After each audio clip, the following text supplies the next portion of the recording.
ക്ലബിന്റെ ആഭിമുഖ്യത്തിൽ എല്ലാ ശനിയാഴ്ചകളിലും ഉച്ചയ്ക്ക് 1:30 നടത്തപ്പെടുന്ന 199ാമത് സ്നേഹസംഗമത്തിന്റെ അവതാരികയാകുവാൻ കഴിഞ്ഞതിൽ ദൈവത്തോട് നന്ദി പറഞ്ഞുകൊണ്ട് ആരംഭിക്കട്ടെ. ഈ സ്നേഹസംഗമത്തിന്റെ നേതൃത്വം വഹിക്കുന്നത് ദർശന ക്ലബിന്റെ ജീവന്റെ ഉറവ ഗ്രൂപ്പാണ്. ആത്മവിശ്വാസമാണ് ഏറ്റവും പ്രധാന ആയുധം. ഓരോ ദിവസവും ആത്മവിശ്വാസത്തോടെ തുടങ്ങുക. അതൊരു പക്ഷേ വിജയം നൽകില്ലായിരിക്കാം, പക്ഷേ ഏതു വെല്ലുവിളികളെയും നേരിടാനുള്ള ധൈര്യം നൽകും. ഏവർക്കും നല്ലൊരു ശുഭദിനം ആശംസിക്കുന്നു. നമ്മുടെ ഗൂഗിൾ മീറ്റിലേക്ക് എത്തിച്ചേർന്നിരിക്കുന്ന എല്ലാ വിശിഷ്ട വ്യക്തികളെയും എല്ലാ ഗ്രൂപ്പ് അംഗങ്ങളെയും എന്റെ പ്രിയ സുഹൃത്തുക്കളെയും സ്നേഹത്തോടെ ക്ഷണിക്കുന്നു. പ്രാർത്ഥനയ്ക്കായി ശ്രീ ജോയ് CJ സ്നേഹത്തോടെ കേൾക്കാമോ? കേൾക്കാം. ലോകം മുഴുവൻ സുഖം പകരാനായി സ്നേഹദീപമേ തുറക്കൂ. ലോകം മുഴുവൻ സുഖം പകരാനായി സ്നേഹദീപമേ തുറക്കൂ. കഥന നിവാരണ കനിവിന്നുറവേ കാട്ടിൻ നടുവിൽ വഴി തെളിക്കൂ. ലോകം മുഴുവൻ സുഖം പകരാനായി സ്നേഹദീപമേ തുറക്കൂ. പരീക്ഷണത്തിൻ വാൾമുനയേന്തി പടനിലത്തിൽ ഞങ്ങൾ വീഴുമ്പോൾ ഹൃദയക്ഷതിയായി രക്തം ചിന്തി മിഴിനീർ പുഴയിൽ താഴുമ്പോൾ താങ്ങായി തണലായി ദിവ്യൌഷധിയായി കാതാനാഥ കരം പിടിക്കൂ. ലോകം മുഴുവൻ സുഖം പകരാനായി സ്നേഹദീപമേ തുറക്കൂ. പുല്ലിൽ പൂവിൽ പുഴുവിൽ കിളിയിൽ വന്യജീവനിൽ വനശരനിൽ ജീവബൃന്ദുവിൽ അമൃതം തൂകിയ ലോകപാലക ജഗദീശ ആനന്ദത്തിൻ അരുണകിരണമായി ആന്തകാതക വഴി തെളിക്കൂ. ലോകം മുഴുവൻ സുഖം പകരാനായി സ്നേഹദീപമേ തുറക്കൂ. ലോകം മുഴുവൻ സുഖം പകരാനായി സ്നേഹദീപമേ തുറക്കൂ.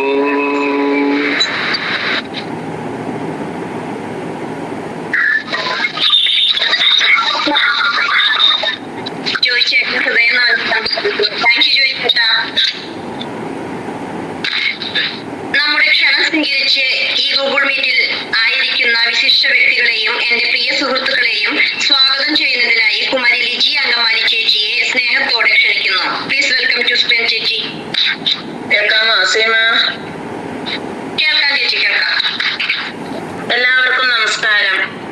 ആദ്യമായി എനിക്ക് സ്വാഗതം പറയാനുള്ളത് അധ്യക്ഷനായി എത്തിയിരിക്കുന്ന നമ്മുടെ എല്ലാമായ reverend father Solomon Kadambattuparambil CMI അച്ഛനെ എന്റെ പേരിലും ഞങ്ങളുടെ എല്ലാവരുടെ പേരിലും ഒത്തിരി സ്നേഹത്തോടെ അച്ഛനെ ഞാൻ സ്വാഗതം ചെയ്യുന്നു. നമ്മുടെ സ്നേഹസംഗമം ഉദ്ഘാടനം ചെയ്യാൻ എത്തിയിരിക്കുന്ന കുരിയച്ചിറപ്പള്ളിയിലെ കൊച്ചച്ഛനായ റവറൻ ഫാദർ ജിയോ അച്ഛനെ ദർശന ക്ലബിന്റെ പേരിലും എന്റെ പേരിലും ഏറ്റവും സ്നേഹത്തോടെ ബഹുമാനത്തോടെ അച്ഛനെ ഞാൻ സ്വാഗതം ചെയ്യുന്നു. അടുത്തതായി ഈ മീറ്റിംഗിൽ മുഖ്യ അതിഥിയായി എത്തിയിരിക്കുന്ന Amala medical college department community medicine MD doctor Shishira മേഡത്തിനെ ഏറ്റവും ആദരവോടെ ഈ വേദിയിലേക്ക് ഞാൻ സ്വാഗതം ചെയ്യുന്നു.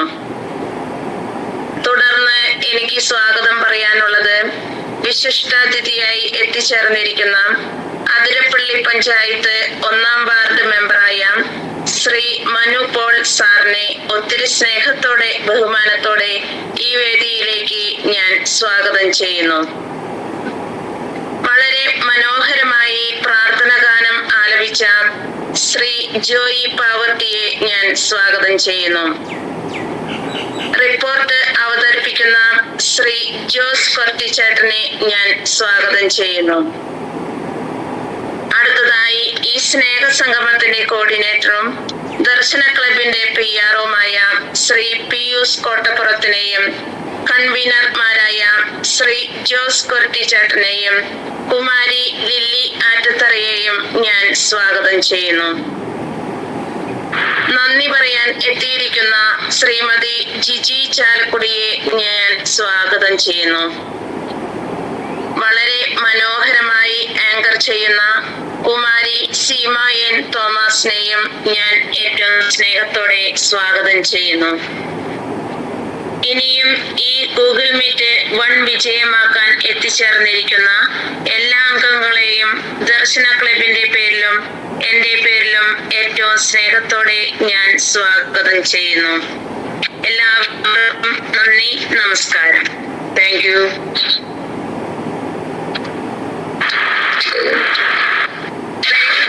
എല്ലാവർക്കും സ്വാഗതം ആശംസിച്ച ലിജി ചേച്ചിക്ക് നന്ദി. താങ്ക് യു ലിജി ചേച്ചി. ദർശന ക്ലബ് എന്താണെന്നും അതിന്റെ പ്രവർത്തനങ്ങൾ എന്താണെന്നും ഗ്രൂപ്പുകളെ പരിചയപ്പെടുത്തുന്നതിനും റിപ്പോർട്ട് വായിച്ചു കേൾപ്പിക്കുന്നതിനും ശ്രീ ജോസേട്ടൻ കൊരട്ടിയെ ഏറെ സ്നേഹത്തോടെ ക്ഷണിക്കുന്നു. പ്ലീസ് വെൽക്കം ടു സ്ക്രീൻ ജോസേട്ട. കേൾക്കാലോ. ഇന്ന് ജീവന്റെ ഉറവയാണ് ദർശന ക്ലബിന്റെ ജീവന്റെ ഉറവയാണ് പരിപാടി നടത്തുന്നത്. അടുത്ത ആഴ്ച സ്നേഹസംഗമമാണ് നടത്തുന്നത്. ദർശന സ്നേഹസംഗമം നടത്തുന്നു. സ്നേഹസംഗമം കമ്മിറ്റിയാണ്. 200-ാമത്തെ എപ്പിസോഡാണ്. പല പരിപാടികളുണ്ട്. എല്ലാവരും എത്തിച്ചേരണം എന്ന് പ്രത്യേകം അഭ്യർത്ഥിക്കുന്നു. സർപ്രൈസ് ഗിഫ്റ്റ് എന്ന് പറയുന്നത് സർപ്രൈസ് ഗിഫ്റ്റ്. ഇന്ന് ബീന ഡേവിസിന്റെ ജന്മദിനം, ബീന ചാക്കോയുടെ ജന്മദിനം. 2017 ഡിസംബർ 10 ദർശന ക്ലബ്ബ് തൃശ്ശൂരിൽ ആരംഭം കുറിച്ചു. തുടർന്ന് 4 വർഷങ്ങൾക്ക് ശേഷം 2022 ജനുവരി 19-ാം തീയതി ദർശന ക്ലബ്ബ് ദർശന സർവീസ് സൊസൈറ്റി എന്ന പേരിൽ രജിസ്റ്റർ ചെയ്യപ്പെടുകയുണ്ടായി.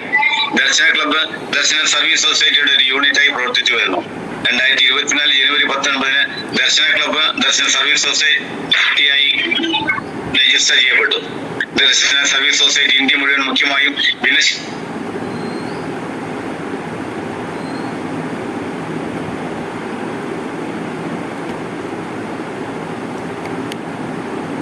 കാഴ്ചപരിമിതരുടെ 2 ഫുട്ബോൾ ടീം, ഭാഗിക കാഴ്ചപരിമിതരുടെ 2 ഫുട്ബോൾ ടീം പ്രവർത്തിച്ചു വരുന്നു. കാഴ്ചപരിമിതരുടെ ശിങ്കാരിമേള ടീം, ഓർക്കസ്ട്ര ടീം, അവിടെ തന്നെ ഫ്യൂഷൻ ടീം, നാടൻ പാട്ട് എന്നിവ എടുത്തു പറയത്തക്ക ശ്രദ്ധേയമായ പ്രോഗ്രാമുകളാണ്. കൂടാതെ കാഴ്ചപരിമിതർക്ക് വേണ്ടിയുള്ള ചെസ്സും ഡ്രാമ ടീമും പ്രവർത്തിച്ചു വരുന്നു. ചലന പരിമിതർക്കും ഉയരം കുറവുള്ളവർക്കും സ്ത്രീ പുരുഷ ഭേദമന്യേ നീന്തൽ പരിശീലനം നൽകുകയും ജില്ലാ, സംസ്ഥാന, ദേശീയ തലങ്ങളിലേക്ക് മത്സരങ്ങൾക്കായി പ്രാപ്തരാക്കുകയും ചെയ്യുന്നു. ദർശന വീൽചെയർ ബാസ്കറ്റ്ബോൾ ടീം, ചലന പരിമിതർക്ക് വേണ്ടി സ്പോർട്സ് വീൽചെയർ ഉപയോഗിച്ചുകൊണ്ട് സ്ത്രീ പുരുഷ ഭേദമന്യേ ബാസ്കറ്റ്ബോൾ പരിശീലിപ്പിക്കുകയും സംസ്ഥാന, ദേശീയ തലങ്ങളിലേക്ക് സജ്ജരാക്കുകയും ചെയ്യുന്നു. ഗ്ലോറിയ ഗ്രൂപ്പ് ചലന പരിമിതർക്ക് പാട്ട് പാടുന്നതിനും മാനസികോല്ലാസത്തിനും ബുദ്ധി വളർച്ചയുമുള്ള കാര്യങ്ങൾ ഈ ഗ്രൂപ്പിലൂടെ നടത്തി വരുന്നു. മത്സരത്തിൽ പങ്കെടുക്കുന്ന വിജയികൾ ക്യാഷ് പ്രൈസ് നൽകി വരുന്നു. തിരുഹൃദയ ഗ്രൂപ്പ് ചലന പരിമിതർക്കും കിടപ്പ് രോഗികൾക്കും പ്രാർത്ഥനയുടെ ആശ്വാസം നൽകുന്ന ഗ്രൂപ്പാണ്. പ്രാർത്ഥനയോടൊപ്പം തന്നെ പരസ്പരം വേദനകൾ പങ്കുവയ്ക്കുവാനും സാമ്പത്തികമായി പിന്നോക്കം നിൽക്കുന്നവരെ സഹായിക്കുകയും ചെയ്യുന്ന ഗ്രൂപ്പാണ്. ദർശന ലിറ്റിൽ ബ്രദർ ഗ്രൂപ്പ് ഉയരം കുറഞ്ഞവർക്കുള്ള വേണ്ടിയ ഗ്രൂപ്പാണിത്. ഇതിലൂടെ അവരുടെ മാനസിക, ശാരീരിക വേദനകൾ പരസ്പരം പങ്കുവയ്ക്കുവാനും കലാകായിക വിദ്യാഭ്യാസ മേഖലയിൽ ശ്രദ്ധവത്തിന് വേണ്ടിയുള്ള ഗ്രൂപ്പാണ്. മാർഗദർശികളുടെ കൂട്ടായ്മ ദർശന ക്ലബിന്റെ ചാനലിലൂടെ മാർഗദർശികളുടെ അഭിമുഖത്തിൽ പങ്കെടുത്ത വ്യക്തികളുടെ കൂട്ടായ്മയാണ്. ഈ അഭിമുഖത്തിൽ കാഴ്ച പരിമിതരും ചലന പരിമിതരും ഉയരം കുറഞ്ഞവരുമായിട്ടുള്ള 439 വ്യക്തികൾ പങ്കെടുക്കുകയുണ്ടായി. അവർ ലേഡി ഓഫ് സോറസ് വിധവകളായി വീട്ടിൽ കഴിയുന്ന വ്യക്തികളുടെ കൂട്ടായ്മയാണ് വ്യാകുല മാതാവിന്റെ കൂട്ടായ്മ. ഈ കൂട്ടായ്മയിലൂടെ അവരുടെ മാനസിക, ശാരീരിക വിഷമതകൾ പങ്കുവയ്ക്കുവാനും പ്രാർത്ഥനയിലൂടെ ദൈവാനുഗ്രഹം പ്രാപിക്കുന്നതിനും ധൈര്യം സംഭരിക്കുന്നതിനും പ്രവർത്തിച്ചു വരുന്നു. അതുപോലെ തന്നെ സാമ്പത്തികമായി പിന്നോക്കം നിൽക്കുന്ന വ്യക്തികൾക്കും അവരുടെ മക്കൾക്കും വിദ്യാഭ്യാസത്തിന് വേണ്ടി സാമ്പത്തികമായി സഹായം ചെയ്യുന്നതിനും ഈ ഗ്രൂപ്പിൽ അവർ തയ്യാറാകുന്നു. ദർശന യൂട്യൂബ് ചാനൽ 2020 ഏപ്രിൽ മാസത്തിൽ ആരംഭിച്ച ദർശന ക്ലബ് യൂട്യൂബ് ചാനൽ ഭിന്നശേഷിക്കാരുടെ അഭിമാനമായ ചാനലായി മാറി കഴിഞ്ഞിരിക്കുന്നു. 9,000-ൽ പരം സബ്സ്ക്രൈബേഴ്സ് ഇതിലുണ്ട്. ദർശന ക്ലബിന്റെ യൂട്യൂബ് ചാനലിലൂടെ ഭിന്നശേഷിക്കാരുടെ കലാവാസനകൾ പ്രകടമാക്കുന്നതിനും കനവെന്ന പ്രോഗ്രാം, ആത്മീയമായി ഉന്നമനത്തിനുള്ള ക്ലാസുകൾ, സമകാലിക വാർത്തകൾ, സ്നേഹസംഗമം തുടങ്ങി നിരവധിയായ പ്രവർത്തനങ്ങൾ യൂട്യൂബ് ചാനലിലൂടെ നടത്തി വരുന്നു. വർഷത്തിലൊരിക്കൽ ഇങ്ങൾക്ക് ക്രൈസ്തവളിൽ വെച്ച് അത്ലറ്റ് മീറ്റും എല്ലാ വിഭാഗത്തിൽപ്പെട്ടവർക്ക് വടംവലി മത്സരവും പഞ്ചഗുസ്തി മത്സരവും നടത്തി വരുന്നു. ഭിന്നശേഷിക്കാർക്ക് വേണ്ടി വിനോദയാത്രകളും ഉപജീവനാർത്ഥം സ്വതന്ത്രത്തിന് വേണ്ടി പരിശീലനങ്ങളും അവസരങ്ങളും സജ്ജമാക്കുന്നു. ദർശനയുടെ പ്രവർത്തനങ്ങൾക്ക് സാമ്പത്തികമായി സഹായിക്കുന്നതിന് സുമനസ്സുകളായ വ്യക്തികളുടെ DSS ദർശന ഫ്രണ്ട്സ് ഗ്രൂപ്പും പ്രവർത്തിച്ചു വരുന്നു. ദർശനയുടെ പ്രവർത്തനങ്ങൾക്ക് ന്യൂനതവും ക്രിയാത്മകവുമായ ചിന്തകൾ പങ്കുവയ്ക്കുവാനും ഊർജ്ജസ്വലമായി പ്രവർത്തിക്കുന്നതിനും വേണ്ടി ഒരു ഉപദേശക സമിതിയും പ്രവർത്തിച്ചു വരുന്നു. സ്നേഹസംഗമം എല്ലാ ശനിയാഴ്ചകളിലും ഉച്ചയ്ക്ക് 1:30 ദർശന ക്ലബ് ഓൺലൈനിൽ സ്നേഹസംഗമം കൂട്ടായ്മ നടത്തി വരുന്നു. ഈ സ്നേഹസംഗമത്തിൽ പങ്കെടുക്കുന്നത് മത നേതാക്കളുടെ ഉദ്ഘാടനം ചെയ്യപ്പെടുന്ന മോട്ടിവേഷൻ ക്ലാസുകളും സർക്കാരിന്റെ വിവിധ ഡിപ്പാർട്ട്മെന്റിൽ വരുന്ന വ്യക്തികളുടെ മുഖ്യ പ്രഭാഷണങ്ങളും ഡിപ്പാർട്ട്മെന്റുകളെ പറ്റി പരിചയപ്പെടുത്തലുകളും സമൂഹത്തിന്റെ മുന്നിലുള്ള വ്യക്തികളുടെ പ്രസംഗങ്ങളും ഈ പ്രോഗ്രാമിൽ നടത്തി വരുന്നു. സ്നേഹിതരെ, 29/3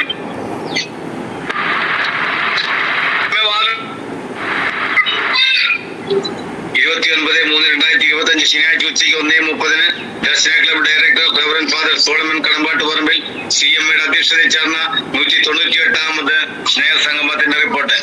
ഇന്നത്തെ സ്നേഹസംഗമം നടത്തിയത് ദർശന അത്ലറ്റ് ഗ്രൂപ്പ്. അവതരണം കുമാരി ലീന MJ നാട്ടിക. പ്രാർത്ഥന ശ്രീമതി ബാനു സാദിഖ്. സ്വാഗതം കുമാരി ബിന്ദു KK കൊടുങ്ങല്ലൂർ. ഗ്രൂപ്പ് പരിചയപ്പെടുത്തി റിപ്പോർട്ട് അവതരണം ശ്രീ KJ ജോസ് കൊരട്ടി. റിപ്പോർട്ട് യോഗം പാസാക്കി. അധ്യക്ഷന്റെ വാക്കുകളിലേക്ക്. എല്ലാവർക്കും നമസ്കാരം. വിശിഷ്ടാതിഥികൾക്ക് സ്വാഗതവും നന്ദിയും. വാർഷികാഘോഷം ഭംഗിയാകുവാൻ എല്ലാവരും പരിശ്രമിച്ചു. എല്ലാവർക്കും നന്ദി. ഒത്തൊരുമ പങ്കുവയ്ക്കുക. നമുക്ക് വളർച്ചയുണ്ടാകണം. എളിമയും സഹകരണം ഉണ്ടാകണം. അടുത്ത മാസം ജനറൽ ബോഡി മീറ്റിംഗ് ഉണ്ട്. ബ്ലൈൻഡ് കുട്ടികൾക്ക് ട്രെയിനിങ് നടക്കുന്നു. 18 വയസ്സിൽ താഴെയുള്ള ബ്ലൈൻഡ് കുട്ടികളെ ചെസ് പഠിപ്പിക്കുന്നു, കമ്പ്യൂട്ടർ പഠിപ്പിക്കുന്നു. 198ാം സ്നേഹസംഗമത്തിൽ എല്ലാവിധ ആശംസകൾ നേർന്നുകൊണ്ട് നിർത്തുന്നു. യോഗം ഉദ്ഘാടനം ചെയ്തത് തൃശൂർ പുത്തൻപള്ളി അവർ ലേഡി ഓഫ് ഡോളേഴ്സ് ബസിലിക്കയിലെ അസിസ്റ്റന്റ് വികാരി റവറന്റ് ഫാദർ ബെൻവിൻ തട്ടിലച്ചനായിരുന്നു.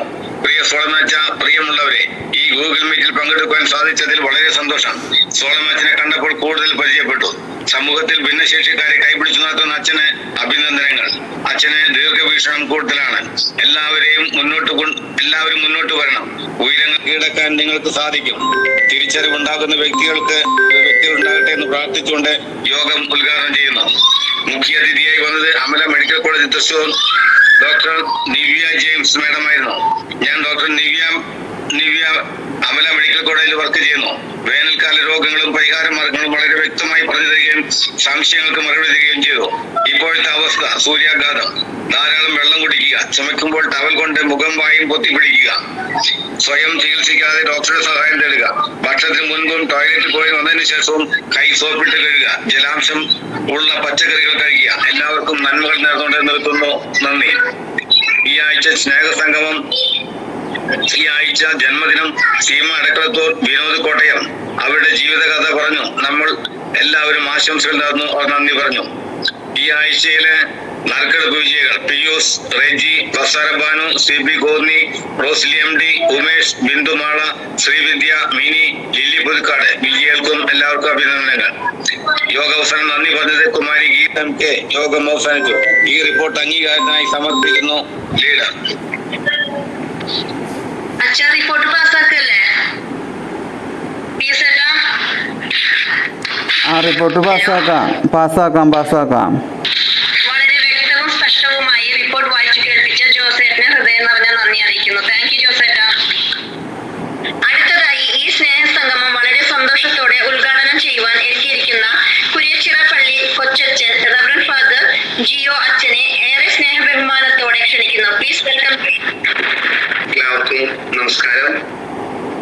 പ്രിയ സോളമനച്ച, പ്രിയ സുഹൃത്തുക്കളെ, വളരെ സന്തോഷമുണ്ട് ഈ ഒരു ഉദ്ഘാടന കർമ്മം നിർവഹിക്കാനായിട്ട് എന്നെ ക്ഷണിച്ചതിനും അതുപോലെ തന്നെ സ്വാഗതം ചെയ്തതിനും. സത്യം പറഞ്ഞ ആയിരുന്നു ഇങ്ങനെയൊരു കൂട്ടായ്മ സോളമനച്ചനായിട്ട് ഇങ്ങനെ അത് തുടങ്ങിയിട്ട് നാളുകളായി 199ാമത്തെ സ്നേഹസംഗമത്തിലായിരിക്കുന്നത്. നമ്മളെല്ലാം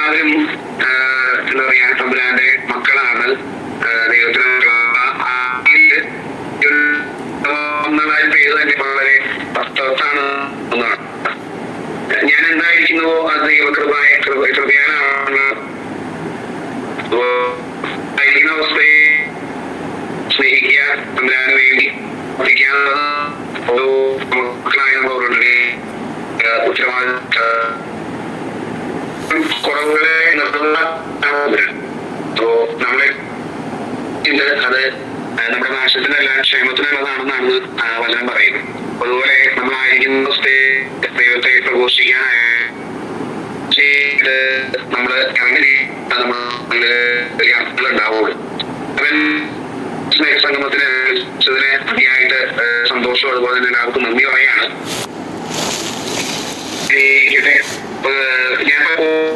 ഞാനൊരു ചിന്തയാണ് ഇപ്പൊ കാലഘട്ടത്തിലാണ് ഞങ്ങളെ സംബന്ധിച്ച്. അതുപോലെ തന്നെ വിശുദ്ധവാരത്തിലേക്ക് അധികം നാളുകളില്ല.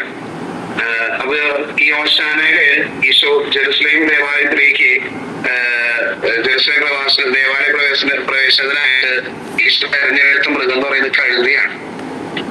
അപ്പോ ജനങ്ങളെ സംബന്ധിച്ച് ഒരു രാജാവ് എഴുന്നള്ളുമ്പോ ഒരിക്കലും ഈ വൃത്തിഹീനമായ ആരും പരിഗണിക്കാത്ത ഈ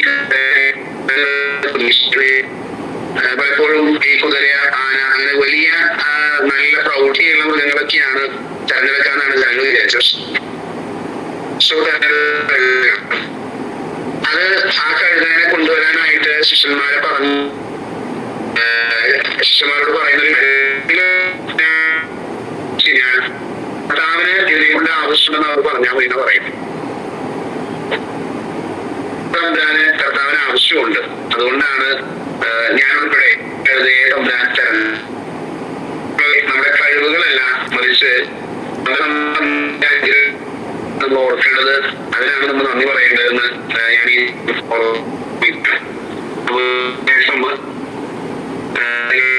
പ്രവർത്തനങ്ങളും അതുപോലെ തന്നെ നിങ്ങൾ ചെയ്യുന്ന കാര്യങ്ങളൊക്കെ റിപ്പോർട്ടിൽ വളരെ ഭംഗിയായിട്ട് വായിച്ചു കേട്ടു. ഞങ്ങൾക്ക് എല്ലാവിധ ആശംസകളും നേരെയാണ്. ഈ ഒരു കൂട്ടായ്മ എന്നും നിലനിൽക്കട്ടെ. ദൈവസ്നേഹവും പരസ്നേഹവും എന്നും ഈ കൂട്ടായ്മയുടെ മുഖമുദ്രയാകട്ടെ എന്ന് പ്രാർത്ഥിക്കുകയും ആശംസിക്കുകയും ചെയ്യാണ്. ഈ 199 ഈ സ്നേഹസംഗമം വളരെ സ്നേഹത്തോടുകൂടി, വളരെ നന്ദിയോടുകൂടി ഉദ്ഘാടനം ചെയ്തതായിട്ട് ഞാൻ പ്രഖ്യാപിക്കുന്നു. Thank you. അച്ഛൻ ഇന്നലെ വിളിച്ചപ്പോ ഞാൻ എന്താ പറയാന്നൊക്കെ പറഞ്ഞിട്ട് ഭയങ്കര വിഷമിച്ചിട്ടാണ് ഇരിക്കുന്നായിരുന്നു. ഇന്ന് നല്ല കഥയൊക്കെ പറഞ്ഞിട്ടാണ് ഞങ്ങളെ ഇത്രയും മോട്ടിവേറ്റ് ചെയ്ത് ഇത്രയും നന്നായി പ്രസംഗിക്കുന്നുണ്ടല്ലോ അച്ഛൻ. സ്നേഹസംഗമത്തിൽ വിശിഷ്ട അതിഥിയായി നമ്മുടെ കൂടെയുള്ളത് അതിരപ്പള്ളി പഞ്ചായത്ത് 1-ാം വാർഡ് മെമ്പർ ശ്രീ മനു പോൾ സാറിനെ ഏറെ സ്നേഹത്തോടെ ക്ഷണിക്കുന്നു. Please welcome to screen sir. ഞാൻ 1-ാം വാർഡ് മെമ്പറാണ് അതിരപ്പള്ളിയുടെ. അപ്പോ പേര് മനു എന്നാണ്. എനിക്ക് ഇതിന്റെ കാര്യങ്ങളെ കുറിച്ച് കൂടുതൽ എനിക്ക് കേൾക്കാൻ പറ്റിയിട്ടില്ല. ജിജി, നമ്മുടെ അടുത്തുള്ള ജിജി ചേച്ചിയാണ് എന്നെ ഇതിലേക്ക് കാര്യങ്ങളൊക്കെ പറഞ്ഞത്. എന്നാലും ഞാൻ ജസ്റ്റ് ഇച്ചിരി തിരക്കിലാണ്, എങ്കിലും ഞാൻ പെട്ടെന്ന് പറയാണ്. അപ്പോ ഈ സ്നേഹസംഗമം കൂട്ടായ്മയ്ക്ക് എല്ലാവിധ ആശംസകളും ഞാൻ നേരുവാണ്. Okay, thank you sir, thank you so much. മുഖ്യ അതിഥിയായി ഇന്ന് നമ്മുടെ കൂടെയുള്ളത് Amala medical college department community medicine MD doctor Shishira മേഡത്തെ ഏറെ സ്നേഹത്തോടെ ക്ഷണിക്കുന്നു. Good afternoon all. നമ്മളിപ്പോ ഹെൽത്ത് ഡേന്റെ ഒരു തിങ്കളാഴ്ച ഏപ്രിൽ 7 ഹെൽത്ത് ഡേ ആണ്. അപ്പൊ അതുകൊണ്ട് ഞാൻ ഒരു NCD നോൺ കമ്മ്യൂണിക്കബിൾ പകർച്ചവ്യാധി അല്ലാത്ത രോഗങ്ങൾ അതിനെപ്പറ്റി പറയാൻ വേണ്ടിയിട്ടാണ് ഞാൻ വന്നത്.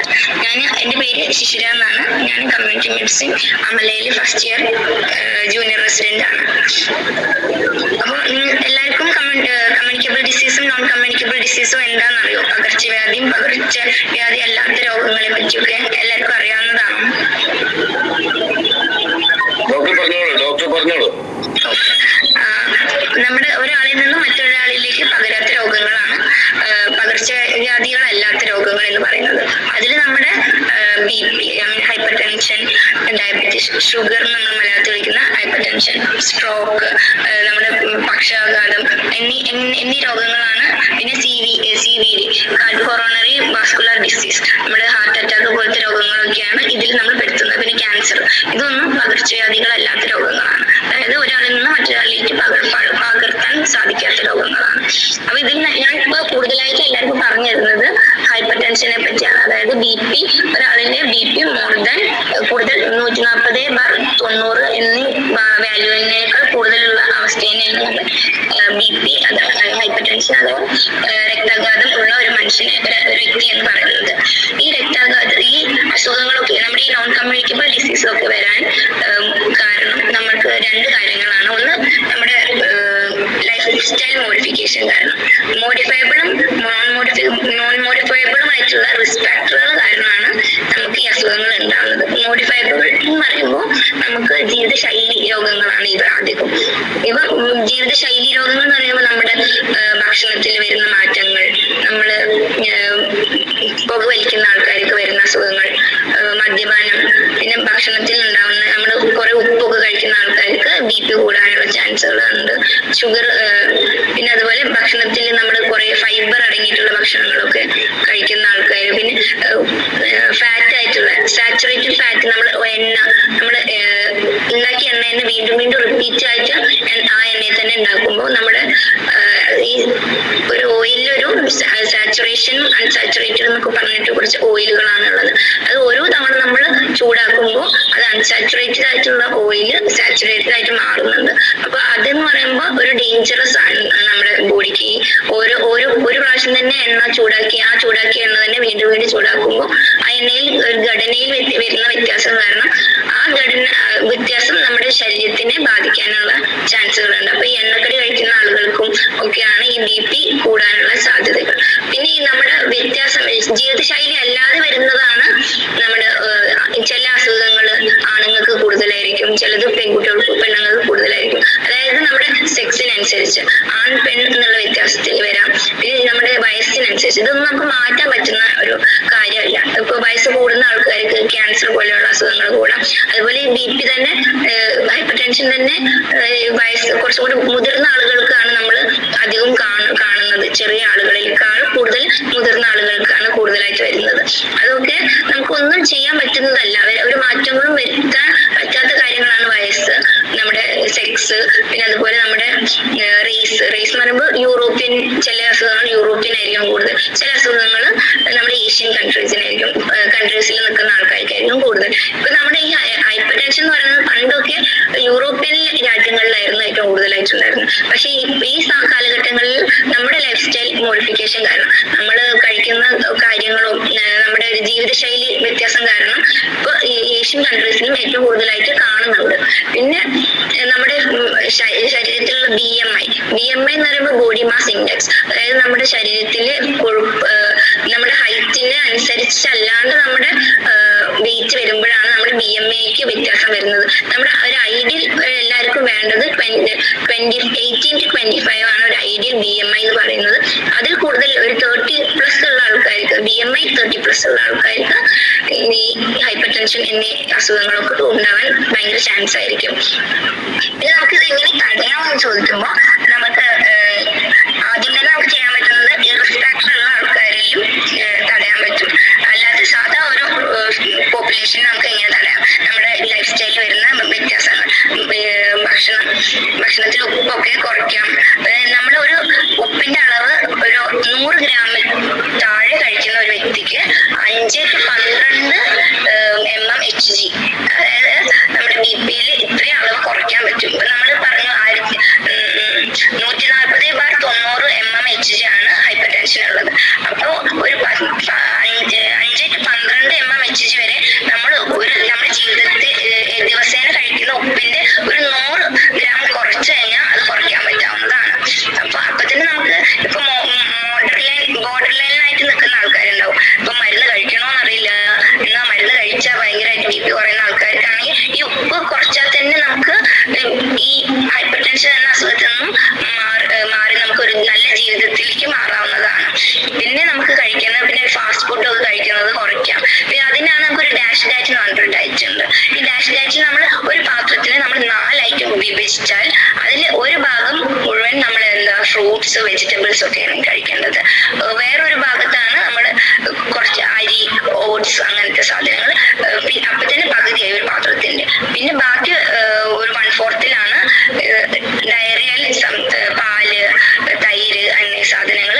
പിന്നെ വേറെ 1/4 മുട്ട, മീൻ എന്ന് പറയുന്ന സാധനങ്ങൾ. ഈ മുട്ടയും മീനൊക്കെ തന്നെ നമ്മൾ കഴിക്കുമ്പോൾ അത് ഫ്രൈഡ് അല്ലാതെ സ്റ്റീംഡ് സാധനങ്ങളൊക്കെ കഴിക്കുക, അങ്ങനത്തെ കഴിക്കുമ്പോൾ നല്ലതായിരിക്കും. ഈ എണ്ണ കഴിക്കുന്നതിനേക്കാൾ നല്ല ബോഡിക്ക് കുറച്ചും കൂടെ നല്ലതായിരിക്കും. കാരണം ഇവയൊന്നും നമുക്ക് ഒരിക്കലും ഒഴിവാക്കാൻ പറ്റുന്ന കാര്യങ്ങളല്ല. ഈ മുട്ട, മീന് സാധനങ്ങൾ ഇതൊക്കെ നമ്മുടെ ബോഡിയിലേക്ക് വേണ്ട മിനറൽസിന്റെ ഒരു കലവറ തന്നെയാണ്. അപ്പൊ ഇത് കഴിച്ചാലേ നമുക്ക് ബാക്കി മിനറൽസ് ഒക്കെ കിട്ടുള്ളൂ. അപ്പൊ നമ്മൾ ഹൈപ്പർ ടെൻഷൻ എന്തെന്ന് വിചാരിച്ച് വരുമെന്ന് പേടിച്ച് നമ്മൾ ഇത് കഴിക്കാതിരുന്നാൽ നമുക്ക് വേറെ വൈറ്റമിൻസിന്റെ ഒക്കെ ഡെഫിഷ്യൻസി വരും.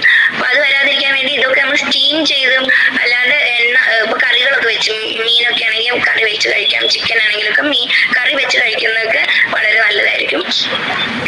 പിന്നെ നമ്മൾ ഹൈ റിസ്ക് ഉള്ള ആൾക്കാരിലാണെങ്കിൽ നമ്മളൊരു BP ട്രാക്കിംഗ് എന്ന് പറഞ്ഞൊരു മെക്കാനിസം ഉണ്ട്, ഒരു സാധനമുണ്ട്. അതായത് നമ്മൾ ഈ ഫാമിലി ഹിസ്റ്ററി, വീട്ടിലത്തെ ആൾക്കാർക്ക് പാരമ്പര്യമായിട്ട് ഹൈപ്പർ ടെൻഷൻ ഒക്കെ ഉള്ള ആൾക്കാരാണ്, BP ഉള്ള ആൾക്കാരാണെങ്കിൽ അവരുടെ കുഞ്ഞുങ്ങൾ ഒരു 10 വയസ്സ് മുതലേ നമ്മൾ ഇടയ്ക്കിടയ്ക്ക് BP ചെക്ക് ചെയ്ത് അവർ BP കൂടുന്നുണ്ടെങ്കിൽ അതിനനുസരിച്ച് അവർ വ്യായാമം ചെയ്യിക്കാനും ഭക്ഷണത്തിലുള്ള ക്രമീകരണങ്ങളൊക്കെ നടത്താനൊക്കെ നമ്മൾ അവരോട് പറയാറുണ്ട്. പിന്നെ നമുക്ക് ഇനി BP വന്ന ആളെ നമുക്ക് എങ്ങനെ സൂക്ഷിക്കാം എന്നുള്ളതാണ്. അതിന് സെക്കൻഡറി പ്രിവെൻഷൻ എന്നാണ് പറയാ. സെക്കൻഡറി പ്രിവെൻഷനിൽ നമ്മൾ നേരത്തെ അസുഖം കണ്ടുപിടിക്കാൻ നോക്കുന്നതും ആ അസുഖം കണ്ടുപിടിച്ചാൽ അതിനെ ട്രീറ്റ് ചെയ്യാനുള്ളതാണ് നമ്മൾ സെക്കൻഡറി പ്രിവെൻഷൻ എന്നുകൊണ്ട് പറയുന്നത്. അത് നമ്മുടെ കോംപ്ലിക്കേഷൻസ്, ഇതുകൊണ്ട് ഉണ്ടാവുന്ന പാർശ്വഫലങ്ങൾ ഉണ്ടാവാതിരിക്കാൻ വേണ്ടിയിട്ടാണ് നമ്മൾ സെക്കൻഡറി പ്രിവെൻഷൻ ചെയ്യുന്നത്. അപ്പൊ ഈ പാർശ്വഫലങ്ങൾ ഇല്ലാണ്ടിരിക്കാൻ നമ്മൾ ആദ്യം തന്നെ സ്ക്രീൻ ചെയ്യുക. സ്ക്രീൻ എന്ന് പറഞ്ഞാൽ നമ്മൾ BP ചെക്ക് ചെയ്യുക. ഇപ്പൊ നമ്മൾ ഒരാൾ എന്തെങ്കിലും അസുഖങ്ങളായിട്ട് ഹോസ്പിറ്റലിൽ വരുമ്പോൾ നമ്മൾ എല്ലാവരുടെയും BP നോക്കുന്നുണ്ട്. അപ്പൊ ഈ BP നോക്കുന്നത് അവർക്ക് BP ഇല്ലാത്തൊരു മനുഷ്യന്റെ ആണെങ്കിലും നമ്മൾ നോക്കുന്നുണ്ട്. അപ്പൊ അവർക്ക് BP കൂടാൻ ചാൻസ് ഉണ്ടോ, അപ്പൊ നമ്മൾ ഒരു 440 ഒക്കെ ആണെങ്കിൽ അവരോട് പറയും ഒന്ന് കൺട്രോൾ ചെയ്യൂ, നമുക്ക് നമ്മൾ അവരോട് പറയാൻ വേണ്ടിയിട്ടാണ്. അപ്പൊ നമ്മൾ ഇനി BP കൂടുതലാണെങ്കിൽ നമുക്ക് BP കൂടുതൽ തന്നെ ആയിരുന്നു എന്നൊക്കെ പറയുകയാണെങ്കിൽ നമ്മൾ മരുന്ന് സ്റ്റാർട്ട് ചെയ്യാനൊക്കെ തുടങ്ങും.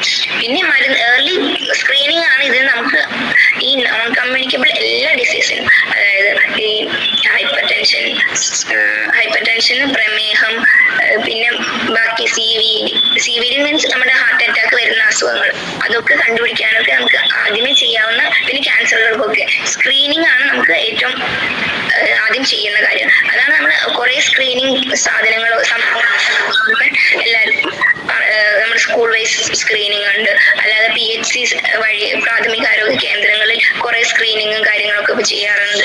അപ്പൊ ഇതൊക്കെ നമ്മൾ യൂട്ടിലൈസ് ചെയ്ത് അതിന്റെയൊക്കെ മാക്സിമം നമ്മൾ യൂട്ടിലൈസ് ചെയ്യുക. അവർ BP ചെക്ക് ചെയ്തിട്ടില്ലേ പറയാം, നമുക്ക് BP ചെക്ക് ചെയ്യണം എന്നുള്ളത് പറയാം. പിന്നെ ഓരോ സ്ക്രീനിങ്ങിന്റെ ക്യാമ്പുകളൊക്കെ ചെയ്യുന്നുണ്ട് ഇപ്പോൾ കൂടുതലായിട്ട്. അപ്പൊ സ്ക്രീനിങ്ങിന്റെ ക്യാമ്പുകളൊക്കെ നടത്തുമ്പോൾ നമ്മൾ തന്നെ പ്രോത്സാഹനം ചെയ്ത് നമ്മൾ തന്നെ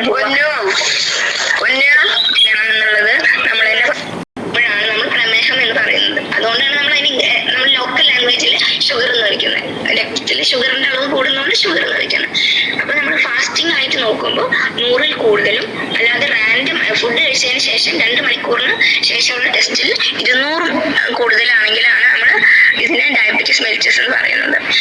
പിന്നെ HbA1c എന്ന് പറഞ്ഞൊരു ടെസ്റ്റ് ഉണ്ട്. അത് നമ്മൾ 3 മാസത്തിൽ നമ്മുടെ ഈ ഒരു ബ്ലഡ് ടെസ്റ്റ് കൊണ്ട് തന്നെ നമ്മുടെ ശരീരത്തിൽ 3 മാസത്തിൽ രക്തത്തിൽ എത്ര അളവ് ഷുഗർ ഉണ്ടായിരുന്നു നമുക്ക് കണ്ടെത്താനാവുന്നതാണ്. അത് മോർ ദാൻ 6.5 ഉണ്ടെങ്കിലും ആൾക്ക് ഡയബറ്റീസ് ആണെന്ന് നമ്മൾ കൺഫേം ചെയ്യുന്നതാണ്. ഇതിന്റെ റിസ്ക് ഫാക്ടർ, അതായത് ആർക്കൊക്കെയാണ് ഇത് അസുഖം വരാനുള്ള ചാൻസസ് കൂടുതൽ, അതിൽ നമ്മൾ പറഞ്ഞ പോലെ മോഡിഫയബിൾ റിസ്ക് ഫാക്ടറും നോൺ മോഡിഫയബിൾ റിസ്ക് ഫാക്ടറും ആണ്.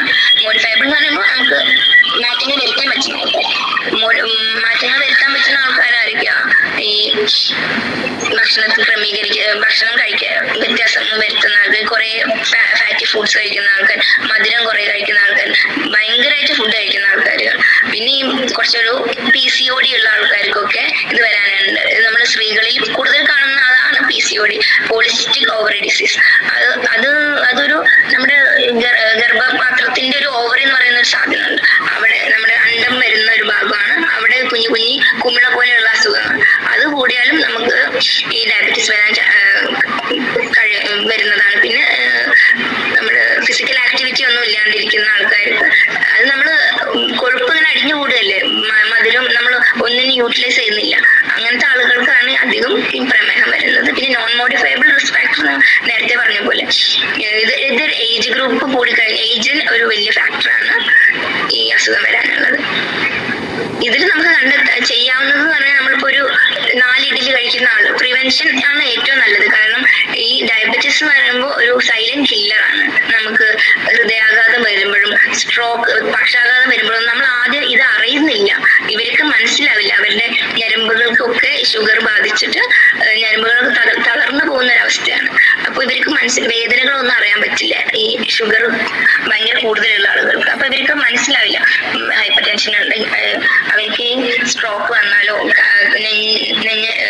അറ്റാക്ക് പോലത്തെ സാധനങ്ങൾ വരുമ്പോൾ അവർക്ക് നെഞ്ഞിന് വേദനയൊന്നും വരില്ല. അവർ തരിപ്പ് പോലെ അനുഭവപ്പെടും. അവരുടെ ശരീരത്തിൽ അവർക്ക് എപ്പോഴും തരിപ്പായിരിക്കും. അപ്പൊ അവർക്ക് മനസ്സിലാവില്ല, അവർക്ക് വേദന വന്നാലും അവർ തരിപ്പാന്നേ വിചാരിക്കും.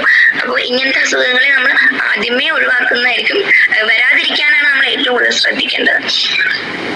അതിന് നമ്മൾ കഴിക്കുന്ന ഭക്ഷണം തന്നെ സ്കിപ്പ് ചെയ്ത് കുറച്ച് ക്വാണ്ടിറ്റി കുറയ്ക്കുക. പിന്നെ ബാക്കിയുള്ളത് ഇടയ്ക്കിടയ്ക്ക് ഇന്റർമീഡിയന്റ് ആയിട്ട് കഴിക്കാൻ നോക്കുക. ഇപ്പൊ നമ്മൾ ഒരു 4 ഇഡ്ഡലി കഴിക്കുന്ന ആളാണെങ്കിൽ 5 ഇഡ്ഡലി കഴിക്കുന്ന ആളാണെങ്കിൽ 2 ഇഡ്ഡലി ഒരു 6 മണിക്ക് കഴിക്കാം. പിന്നെ ഒരു 3 ഇഡ്ഡലി ഒരു 8 മണിക്ക് കഴിക്കാം. അങ്ങനെ സ്കിപ്പ് ചെയ്ത് പെട്ടെന്ന് നമ്മുടെ ശരീരത്തിലെ ഷുഗറിന്റെ അളവ് കൂട്ടാതെ, ഗ്ലൂക്കോസിന്റെ അളവ് കൂട്ടാതെ നമ്മുടെ ഒരു ബോഡിയിലെ ഒരു പ്ലാറ്റോ ലെവലില് ഒരേ അളവിൽ നമ്മുടെ ഷുഗർ നിൽക്കാൻ വേണ്ടിയിട്ട് നമ്മൾ തന്നെ ശ്രദ്ധിക്കണം. ഇടയ്ക്കിടയ്ക്ക് ഭക്ഷണം കഴിക്കാം, കുറച്ച് ക്വാണ്ടിറ്റീസ് മാത്രം, വലിയൊരു എമൗണ്ട് അല്ലാതെ. ഇപ്പൊ ഉച്ചയ്ക്ക് നമ്മൾ പൊതുവെ എല്ലാവരും രാവിലെ കുറച്ച് ഭക്ഷണം കഴിക്കുന്നു, ഉച്ചയ്ക്ക് കഴിക്കുന്നു, വൈകുന്നേരം കഴിക്കുന്നു. വൈകുന്നേരമാണ് നമ്മൾ ഏറ്റവും കൂടുതൽ നന്നായിട്ട് ആസ്വദിച്ച് കഴിക്കുന്ന ഒരു സമയം. രാവിലെ എല്ലാവർക്കും ജോലിക്ക് പോകാനുണ്ടാവും, അപ്പോൾ കുറച്ച് എന്തെങ്കിലും കഴിക്കുന്നു. ഉച്ചയ്ക്കും നമുക്ക് അങ്ങനെ ആസ്വദിച്ചൊന്നും കഴിക്കാൻ പറ്റില്ല. വൈകുന്നേരമാണ് എല്ലാവരും ആസ്വദിച്ച് കഴിക്കുന്ന ഒരു ടൈം. പക്ഷെ ആ ആസ്വദിച്ച് കഴിക്കുന്ന സമയത്ത് നമ്മൾ കുറച്ച് ഭക്ഷണം കഴിക്കാൻ പാടുള്ളൂ. കാരണം നമ്മൾ ആ സമയത്ത് വേറെ ഫിസിക്കൽ ആക്ടിവിറ്റീസ് ഒന്നും ചെയ്യുന്നില്ല. ഇപ്പോഴാണെങ്കിൽ കൂടുതലും നമ്മൾ രാത്രി ഒരു 10-12 മണിയൊക്കെ ആവും എല്ലാവരും കഴിച്ച് ഭക്ഷണം കഴിക്കാൻ. അതിനുശേഷം നമ്മൾ നേരെ അങ്ങ് ബെഡിൽ പോയി കിടക്കും. ആ ബെഡിൽ പോയി കിടക്കുന്ന സമയത്ത് നമ്മുടെ ബോഡി മൊത്തം റെസ്റ്റ് ആണ്. അപ്പൊ ആ സമയത്ത് ശരീരത്തിൽ ഗ്ലൂക്കോസിന്റെ അളവ് വളരെ കൂടുതലായിട്ട് വർദ്ധിക്കാനും അത് കാരണം നമ്മുടെ പാൻക്രിയാസ് ആണ് ഇൻസുലിൻ എന്ന് പറഞ്ഞിട്ടൊരു ഹോർമോൺ ഉണ്ടാക്കുന്നത്. ഈ ഹോർമോണിന്റെ വ്യതിയാനം കാരണമാണ് ഈ ഡയബറ്റീസ് എന്ന അസുഖം ഉണ്ടാവുന്നത്. ഇപ്പൊ പെട്ടെന്നുള്ളൊരു ഭയങ്കര ഒരു ബ്രേക്ക്, അത്രയും വലിയൊരു ഹൈ ഷുഗർ വരുമ്പോൾ നമ്മുടെ പാൻക്രിയാസിന് അറിയുന്നില്ല ഇത്രയും പെട്ടെന്ന് ഇത് എന്ത് സംഭവം എന്ന് മനസ്സിലാവാതെ നമ്മുടെ പാൻക്രിയാസ് പെട്ടെന്ന് ഇങ്ങനെ അന്താളിച്ച് നിൽക്കുന്നു. അപ്പൊ അവർക്ക് ഇന്ന് ഉണ്ടാക്കുന്ന ഒരു ഇൻസുലിൻ മാത്രമേ ആ പാൻക്രിയാസ് അപ്പോഴും ഉണ്ടാക്കുള്ളൂ. ഫാക്ടറി പോലെയാണ്. ഫാക്ടറിയിൽ ഒരു ദിവസം ഇത്ര സാധനങ്ങളല്ലേ ഉണ്ടാക്കുള്ളൂ. അതുപോലെ നമ്മുടെ പാൻക്രിയാസ് ഒരു ദിവസം ഒരു ഇത്ര എമൗണ്ട് ഇൻസുലിൻ മാത്രമേ ഉണ്ടാക്കുള്ളൂ. അപ്പൊ ആ ഇൻസുലിന് വിച്ഛേദിക്കാവുന്ന ഷുഗർ മാത്രമേ അത് യൂട്ടിലൈസ് ചെയ്യുള്ളൂ. ബാക്കി ഷുഗറൊക്കെ അവിടെ തന്നെ കിടക്കും. അപ്പൊ നമ്മുടെ ബ്ലഡിലത്തെ ഷുഗർ കൂടും.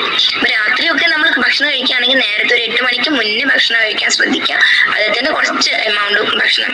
രാവിലെയൊക്കെ നമ്മൾ അത്യാവശ്യം നന്നായിട്ട് കഴിക്കാം. കാരണം നമ്മൾ രാത്രി ഭക്ഷണം കഴിച്ചിട്ട് പിന്നെ നമ്മൾ കുറെ നേരം ഫാസ്റ്റിംഗ് ആണ്, നമ്മളൊന്നും കഴിക്കുന്നില്ല. ഒരു 6 മണിക്കൂർ 7 മണിക്കൂറൊക്കെ ഉറങ്ങുന്ന വ്യക്തി 6 മണിക്കൂർ 7 മണിക്കൂർ ഒന്നും കഴിക്കുന്നില്ല. അപ്പൊ നമ്മുടെ ബോഡിയിലുള്ള ഷുഗറിന്റെ കണ്ടന്റ് കുറയും. ഷുഗർ കണ്ടന്റ് കുറയുന്നത് മാത്രമല്ല നമ്മൾ അത്രയും നേരം ഫാസ്റ്റിംഗ് ആണ്, വേറെ ഒന്നും നമ്മുടെ വയറ്റിലെത്തുന്നില്ല. അപ്പൊ നമ്മൾ രാവിലെ കുറച്ചധികം കഴിക്കാം, എന്നിട്ട് ഉച്ചയ്ക്ക് കുറച്ച് കുറയ്ക്കുക, വൈകുന്നേരം നേരത്തെ കഴിക്കാൻ നോക്കുക. മാക്സിമം ഒരു 8 മണിന്റെ ഉള്ളിൽ ഫുഡ് കഴിക്കുന്ന രീതിയിൽ ഭക്ഷണം കഴിക്കുക. ആ ക്രമീകരണങ്ങൾ മാറ്റുക. അതുപോലെ നമ്മൾ കഴിക്കുന്ന ക്വാണ്ടിറ്റി ഭയങ്കര കൂടുതലാണെങ്കിൽ അതും കട്ട് ചെയ്തിട്ട് ഇന്റർമീഡിയന്റ് ആയിട്ട് ഇടയ്ക്കിടയ്ക്ക് ഒരു 2 മണിക്കൂർ ഗ്യാപ്പിനോ 3 മണിക്കൂർ ഗ്യാപ്പിനോ ഒക്കെ എന്തെങ്കിലും കുഞ്ഞു സ്നാക്സ്, ഒരു ഫ്രൂട്ട് ആയാലും മതി, അല്ലെങ്കിൽ ഒരു സ്മൂതി, അങ്ങനത്തെ ഒക്കെ സാധനങ്ങൾ നമുക്ക് ക്യാരി ഓവർ ചെയ്യാൻ പറ്റുന്ന സാധനങ്ങൾ. എല്ലാവർക്കും ടിഫിനായിട്ട് പോകാൻ പറ്റുന്നുണ്ടാവില്ല. അപ്പൊ ഒരു ആപ്പിളോ ഒരു ഓറഞ്ചോ അങ്ങനെ എന്തെങ്കിലും നമുക്ക് നമ്മുടെ ബാഗിൽ സേഫ് ആയിട്ട് വെക്കാൻ പറ്റുന്ന അങ്ങനത്തെ സാധനങ്ങളൊക്കെ കഴിക്കാൻ ശ്രമിക്കാം. ഇതാണ് നമ്മുടെ പ്രമേഹത്തിന് ചെയ്യുന്നത്. പിന്നെ പ്രമേഹം വന്നു കഴിഞ്ഞാൽ നമ്മൾ ലൈഫ് സ്റ്റൈൽ മോഡിഫിക്കേഷൻ, ഫുഡിന്റെ ഈ കാര്യങ്ങൾ ചെയ്യാം. അതുപോലെ നമ്മൾ ആദ്യം സ്റ്റാർട്ട് ചെയ്യാൻ മെറ്റ്ഫോമിൻ എന്ന് പറഞ്ഞിട്ടൊരു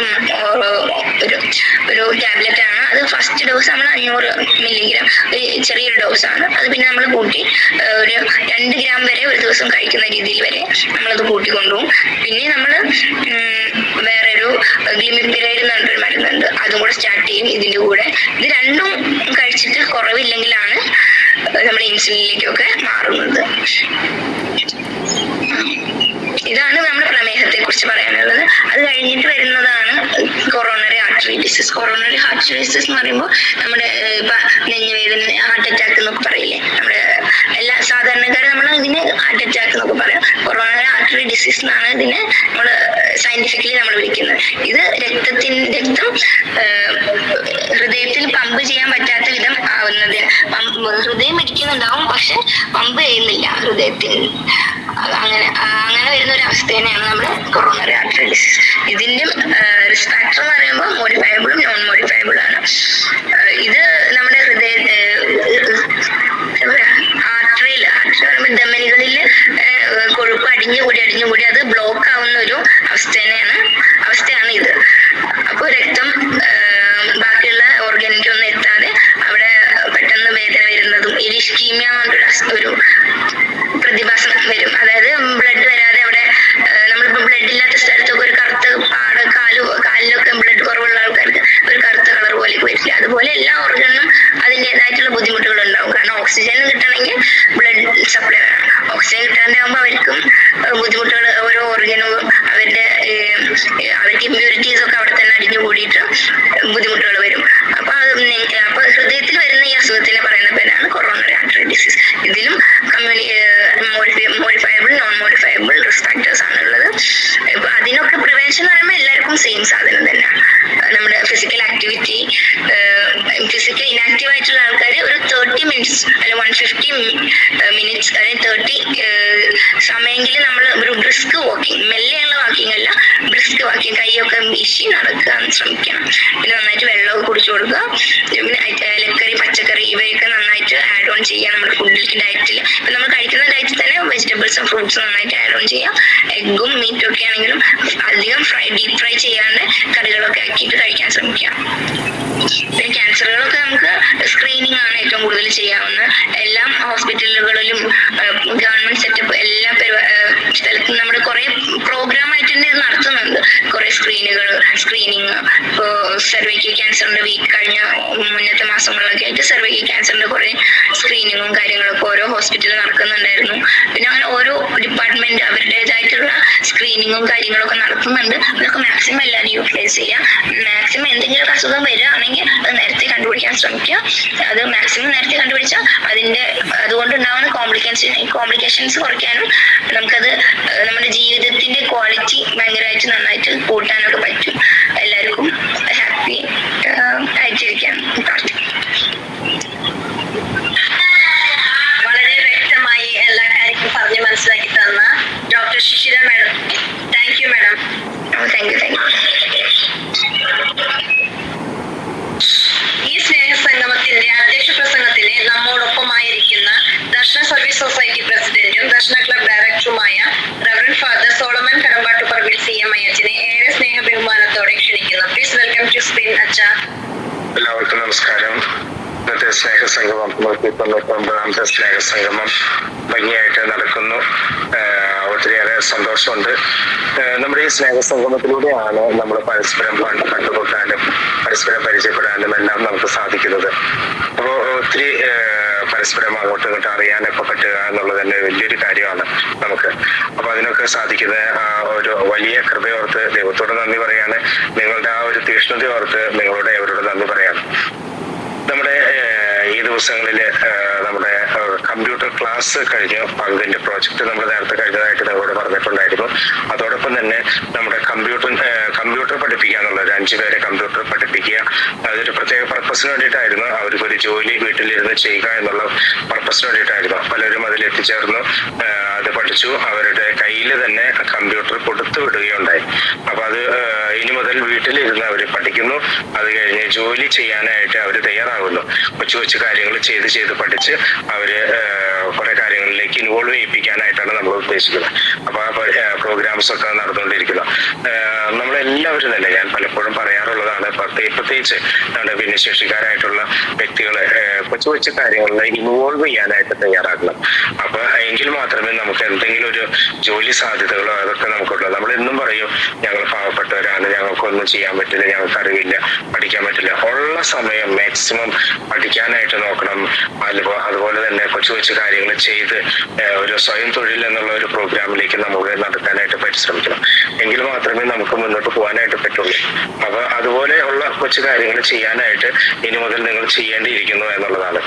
നമ്മൾ പലപ്പോഴും കുറെ കാര്യങ്ങൾ നമ്മൾ ചെയ്തിട്ടുണ്ട്, കലാപരമായിട്ട് കായികപരമായിട്ട് ഇതൊക്കെ. ഇനിയിപ്പോ തൊഴിൽപരമായിട്ടാണ് നമ്മൾ കുറച്ച് തൊഴിൽപരമായിട്ടുള്ള കുറെ പരിപാടികൾ ചെയ്തിരുന്നു, പക്ഷെ അതൊന്നും വിജയകരമായിട്ട് മാറിയില്ല. ഇപ്പൊ ഈ ഒരു പുതിയ സംവിധാനം വെച്ച് എങ്ങനെയാണ് നിങ്ങൾ സ്വയം തൊഴിൽ കണ്ടെത്തുകയും അങ്ങനെ അത് വളർന്നു വരാനായിട്ടുള്ള ഒരു സംവിധാനത്തിലേക്കൊക്കെയാണ് നമ്മൾ ഉദ്ദേശിക്കുന്നത്. അപ്പൊ അതൊക്കെ നിങ്ങൾ സജീവമായിട്ട് അതിൽ കോപ്പറേറ്റ് ചെയ്താൽ, സഹകരിച്ചാൽ മാത്രമാണ് അത് അതിന്റെ ഉന്നത വിജയത്തിലേക്ക് പോകാനായിട്ട് സാധിക്കുകയുള്ളൂ. നിങ്ങൾക്ക് വേണ്ടിയിട്ടാണ്, നമുക്ക് വേണ്ടിയിട്ടാണ് എന്നുള്ളൊരു ബോധ്യം നമുക്ക് എന്നും ഉണ്ടാകണം. അതില്ലെങ്കിൽ പലപ്പോഴും ഏതോ ആരുടെയോ അണ്ടറിൽ ജീവിക്കുന്ന, ആരുടെയോ കീഴിൽ ജീവിക്കുന്ന ഒരു പ്രവൃത്തിയായിട്ട് നമ്മൾ മാറാണ് ചെയ്യുന്നത്. ആരുടെയും കീഴിലല്ല, നമ്മൾ ആരെയും വേദനിപ്പിക്കാനുമല്ല, മറിച്ച് നമ്മൾ വളരുക, നമുക്ക് നേടേണ്ട കാര്യങ്ങളെല്ലാം നേടുക, ഇതാണ് നമ്മുടെ ലക്ഷ്യമായിട്ട് മാറേണ്ടത്. അതിനായിട്ട് നമ്മൾ പരിശ്രമിക്കുക എന്നുള്ളതാണ്. നമുക്ക് പല മേഖലകൾ നമുക്ക് വരുന്നുണ്ട്. ദർശന ക്ലബിന്റെ ഒരു ജനറൽ ബോഡി മീറ്റിംഗ് വരുന്നുണ്ട്. അതിനെ തുടർന്ന് ദർശന സർവീസ് സൊസൈറ്റിയുടെ ജനറൽ ബോഡി മീറ്റിംഗ് വരുന്നുണ്ട്. അപ്പൊ പുതിയ പുതിയ സംരംഭങ്ങൾക്ക് കഴിഞ്ഞ ദ്വൈമാസ മീറ്റിങ്ങുകളിൽ നിങ്ങളോടൊക്കെ പറഞ്ഞു കഴിഞ്ഞായിരുന്നു. പുതിയ പുതിയ ചിന്തകൾ പങ്കുവയ്ക്കാനായിട്ട് പറഞ്ഞു. പലതൊന്നും പങ്കുവെച്ചിട്ടില്ല, അല്ലെങ്കിൽ നിങ്ങളുടെ ആഗ്രഹങ്ങളൊന്നും പങ്കുവെച്ചിട്ടില്ല. നമ്മുടെ ആഗ്രഹം എന്ന് പറഞ്ഞു കഴിഞ്ഞാൽ നമ്മൾ എല്ലായ്പ്പോഴും ചിന്തിച്ചുകൊണ്ടിരിക്കുന്നത് ഒരു വീട് വേണം, അല്ലെങ്കിൽ ഒരു ജോലി, ഇച്ചിരി പൈസ കിട്ടിയാൽ മതി, അങ്ങനെയുള്ളതല്ല. ഒത്തിരി കാര്യങ്ങൾ നമുക്ക് ചിന്തിക്കാനായിട്ട് ചെയ്യാനായിട്ട് നമുക്ക് സാധിക്കണം. അത് ഒത്തൊരുമിച്ച് ചെയ്തു കഴിഞ്ഞാൽ അത് വിജയിക്കാനായിട്ട് സാധിക്കും. അപ്പൊ ഇനിയുള്ള നാളുകളിൽ അതുപോലെ തന്നെ ഈ ഒരു 2025 എന്ന വർഷം ഒത്തിരി കാര്യങ്ങൾ നമുക്ക് ചെയ്യാനായിട്ട് സാധിക്കണം. അതിന് കൂടെയുണ്ട്, കൂട്ടാളികളുണ്ട്. നമ്മൾ ഒത്തൊരുമിച്ചാൽ ഒത്തിരിയേറെ കാര്യങ്ങൾ നമുക്ക് ചെയ്യാനായിട്ട് പറ്റും. അപ്പൊ സർവീസ് നിങ്ങൾ എവരെയും അനുഗ്രഹിക്കട്ടെ എന്ന് ഈ സ്നേഹ സംഗമത്തിന്റെ എല്ലാവിധ ഭാവങ്ങളും ഏവർക്ക് നേർന്നു. നന്ദി, നമസ്കാരം. ബഹുമാനപ്പെട്ട സോളമൻ അച്ഛന്റെ വിലയേറിയ വാക്കുകൾക്ക് ഹൃദയം നിറഞ്ഞ നന്ദി അറിയിക്കുന്നു. താങ്ക് യു അച്ഛ. അവസാനമായി ഗൂഗിൾ മീറ്റിൽ ആയിരിക്കുന്ന എല്ലാവരോടും നന്ദി പറയുന്നതിനായി ശ്രീമതി ജിജി ചേച്ചിയെ ക്ഷണിക്കുന്നു. പ്ലീസ് വെൽക്കം ടു സ്ക്രീൻ ചേച്ചി. ചേച്ചി. എല്ലാവർക്കും നമസ്കാരം. ദർശന ക്ലബിന്റെ ആഭിമുഖ്യത്തിൽ എല്ലാ ശനിയാഴ്ചകളിലും നടത്തപ്പെടുന്ന 199 സ്നേഹ സംഗമത്തിൽ പങ്കെടുത്ത എല്ലാ വിശിഷ്ട വ്യക്തികൾക്കും എല്ലാ പ്രിയ കൂട്ടുകാർക്കും നന്ദി പ്രകാശിക്കുക എന്നതാണ് എൻ്റെ കർത്തവ്യം. ആദ്യമായി ദർശന സർവീസ് സൊസൈറ്റി പ്രസിഡന്റും ദർശന ക്ലബ്ബ് ഡയറക്ടറും അധ്യക്ഷ പദവി അലങ്കരിക്കുന്ന നമ്മുടെ പ്രിയപ്പെട്ട reverend father Solomon Kadambattuparambil CMI അച്ഛനെ ഒത്തിരി സ്നേഹത്തോടെയും ബഹുമാനത്തോടെയും എൻ്റെ പേരിലും ദർശന ക്ലബിന്റെ പേരിലും ഞാൻ നന്ദി പറയുന്നു. അടുത്തതായി ഉദ്ഘാടന കർമ്മം നിർവഹിച്ച കുരിയച്ചിറ പള്ളി കൊച്ചച്ഛൻ റവറൻഡ് ഫാദർ ജിയോ അച്ഛനെ ഒത്തിരി സ്നേഹത്തോടെയും ബഹുമാനത്തോടെയും എൻ്റെ പേരിലും ദർശന ക്ലബിന്റെ പേരിലും ഞാൻ നന്ദി പറയുന്നു. അടുത്തതായി മുഖ്യാതിഥി പദവി അലങ്കരിച്ച Amala medical college department community medicine MD doctor Shishira മേഡത്തിന് എൻ്റെ പേരിലും ദർശന ക്ലബിന്റെ പേരിലും ഞാൻ നന്ദി പറയുന്നു. അടുത്തതായി വിശിഷ്ടാതിഥി പദവി അലങ്കരിച്ച അതിരപ്പള്ളി പഞ്ചായത്ത് 1ാം വാർഡ് മെമ്പർ ശ്രീ മനു പോളിനെ എൻ്റെ പേരിലും ദർശന ക്ലബിന്റെ പേരിലും നന്ദി പറയുന്നു. മനു പോളിനോടുള്ള നന്ദി വാക്കുകളിൽ തീരുന്നതല്ല. ഞാൻ നമ്മുടെ ഈ മീറ്റിന്റെ കാര്യം വിളിച്ചപ്പോഴേ അതിനെന്ത് ഞാൻ വരാലോ എന്നും പറഞ്ഞ് വളരെ പെട്ടെന്ന് സമ്മതിച്ചു. എനിക്ക് പഞ്ചായത്തിൽ പോകേണ്ട ഏതൊരു ആവശ്യം വന്നാലും മനു എൻ്റെ വീട്ടിൽ വന്ന് എല്ലാ കാര്യങ്ങളും എനിക്ക് ശരിയാക്കി കൊണ്ട് തരും. അങ്ങനെയുള്ള മനുപോളിനെ ഒരിക്കൽ കൂടി നന്ദി പറയുന്നു. ഈ സ്നേഹസംഘത്തിന്റെ കോർഡിനേറ്ററും ദർശന ക്ലബിന്റെ PRO ആയ ശ്രീ പിയൂസ് കോട്ടപ്പുറം ചേട്ടനോടും കൺവീനർമാരായ ശ്രീ ജോസ് കൊരട്ടി ചേട്ടനോടും കുമാരി ലില്ലി ആറ്റത്ര ചേച്ചിയോടും എൻ്റെ പേരിലും ദർശന ക്ലബിന്റെ പേരിലും ഞാൻ നന്ദി പറയുന്നു. മികച്ച രീതിയിൽ അവതരണം നടത്തിയ കുമാരി സീമ N തോമസിനോട് എൻ്റെ പേരിലും ദർശന ക്ലബിന്റെ പേരിലും ഞാൻ നന്ദി പറയുന്നു. അതിമനോഹരമായി പ്രാർത്ഥന ഗാനം ആലപിച്ച ശ്രീ ജോയ് പാവർട്ടി ചേട്ടനോട് എൻ്റെ പേരിലും ദർശന ക്ലബിന്റെ പേരിൽ ഞാൻ നന്ദി അറിയിക്കുന്നു. മികച്ച രീതിയിൽ എല്ലാവരെയും സ്വാഗതം ചെയ്ത കുമാരി ലിജി അങ്കമാലി ചേച്ചിയോട് എന്റെ പേരിലും ദർശന ക്ലബിന്റെ പേരിലും ഞാൻ നന്ദി പറയുന്നു.